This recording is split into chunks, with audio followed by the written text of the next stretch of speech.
Jangan lupa tonton, subscribe, like, and share.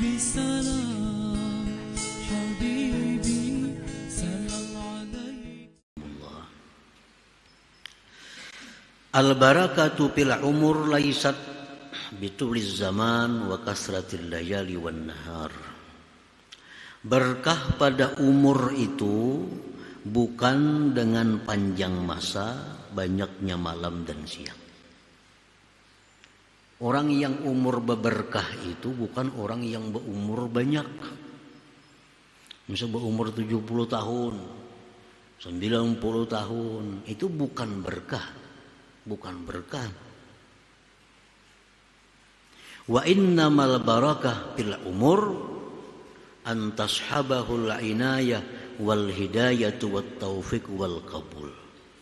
Nah, berkah umur itu bahwa menyertai akan umur itu pertolongan Allah, hidayah Allah, taufik kemudahan beribadah dan diterimanya ibadah. Nah, itu orang yang umurnya berkah.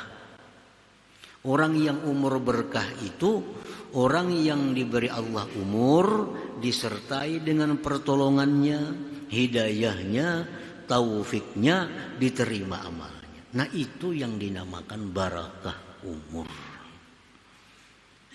Dalam doa Allahumma barik lana fi a'marina, ya Allah berkahi kami pada umur kami, bukan panjangkan umur. Bukan panjangkan umur.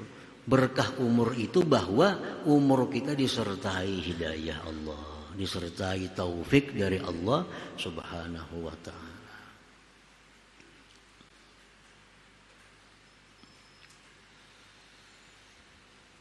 Fayahsulu lahu bitilka minal ulum wal ma'arif ma la talhaquhul isyarah. Maka hasillah bagi dia dengan demikian itu inayah, hidayah, taufik dan kabul tadi, ilmu-ilmu, ma'rifat-ma'rifat yang tidak bisa dihubungi oleh isyarah, yang kada bisa digambarkan oleh suatu gambaran artinya. Kalau umur kita ini berkah, maka apa yang kita dapatkan itu kada bisa digambarkan dengan suatu gambar, kada bisa dijelaskan dengan suatu isyarat.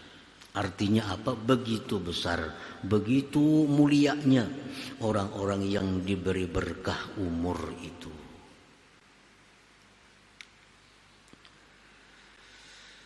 Fayartafi'u lahu fi syahrin masalan ma la yartafi'u li ghairihi fi alfi syahr. Maka naiklah derajat orang itu pada satu bulan misalnya, sesuatu yang tidak naik bagi yang lainnya pada 1000 bulan. Nah, orang ini beramal 1000 bulan, 80 tahun lebih, tapi umurnya kada diberkahi. Inya kada pintar memilih amal ibadah mana yang paling berharga di sisi Allah, mana amal ibadah yang paling disukai oleh Allah. Inya tahu beramal aja, cuma kada tahu mana amal yang paling disukai Allah. Kan amal itu ada martabat-martabatnya. Amal itu ada yang wajib. Nah, wajib ini pun beberapa macam wajib. Mana wajib yang utama didahulukan, mana wajib yang nomor 2, mana wajib yang nomor 3, seterusnya.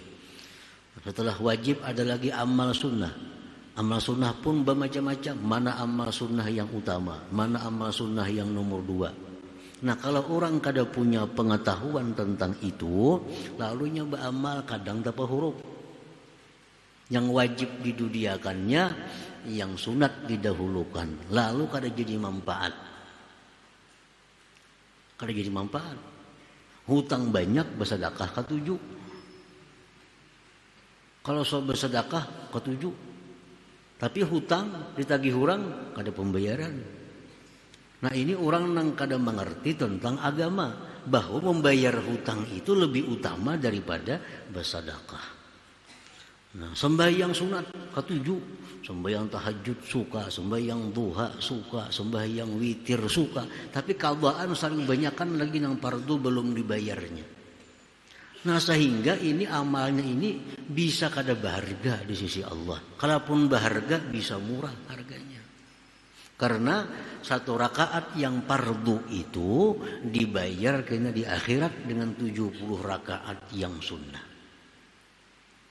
Serakaat yang fardu itu sama dengan 70 rakaat yang sunat. Kita misalkan ada sembahyang zuhur. Zuhur itu 4 rakaat.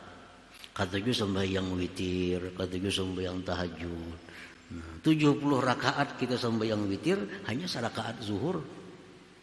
Nah kalau ini punya kecerdikan, nah umur yang berkah yang disertai hidayah petunjuk dari Allah, tentu dia akan memilih sembahyang fardu karena nilainya tinggi. Nah demikian ibadah-ibadah itu ada tingkatan-tingkatannya. Orang yang umur berkah itu dia pandai menggunakan kesempatan itu. Nah, walaupun sedikit umurnya, sedikit amalnya, tapi nilainya tinggi di sisi Allah Subhanahu wa ta'ala. Memberi orang ketujuh, memberi orang lain ketujuh, menyumbang sana, nyumbang sini, itu bagus. Tapi ya kalau ia biarkan orang tuanya, dia biarkan dang sanatnya, ia biarkan kerabatnya miskin susah kada dibantu, itu menjadi kada berharga di sisi Allah. Nah, kenapa? Karena meninggalkan yang utama. Yang utama dibantu terlebih dahulu orang tua yang membutuhkan, keluarga itu lebih utama dibantu dari orang luar. Nah kalau ini suka membantu orang-orang luar, nah kalau warga susah, kalau warga menderita dibiarkan, amal ibadahnya menjadi kada bernilai di sisi Allah. Padahal ibadah juga, karena inya kada pintar, kada dapat petunjuk di situ, lalu salah menggunakan ibadah, lalu umurnya kada berkah. Walaupun banyak ibadahnya, panjang umurnya, tapi amal-amalnya sedemikian tadi jadi kada bermanfaat, jadi kada berharga di sisi Allah Subhanahu wa ta'ala. Sama hal orang menuntut ilmu. Nah, ilmu ini macam-macam ilmu, semuaan bagus. Ilmu tauhid, ilmu fikih, ilmu tasawuf, ilmu hadis, ilmu tafsir, banyak bagus semuaan itu. Cuma yang sesuai untuk dirinya itu apa yang ia perlukan.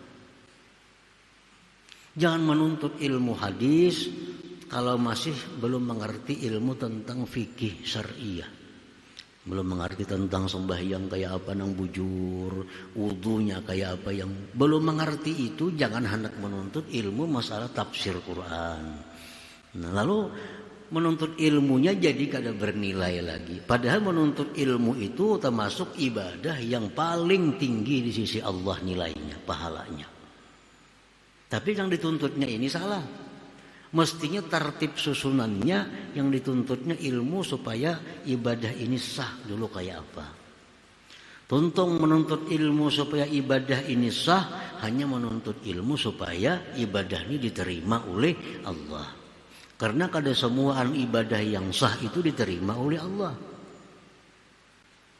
Nah, tuntut ilmu supaya ibadah ini jadi sah dulu. Sudah beres, hanya tuntut supaya ibadah ini diterima oleh Allah Subhanahu wa ta'ala. Nah, itu cara menuntut ilmu. Kalau menuntut ilmu ini kada sesuai tertibnya, aturannya, walaupun itu ibadah, jadi kada berharga lagi.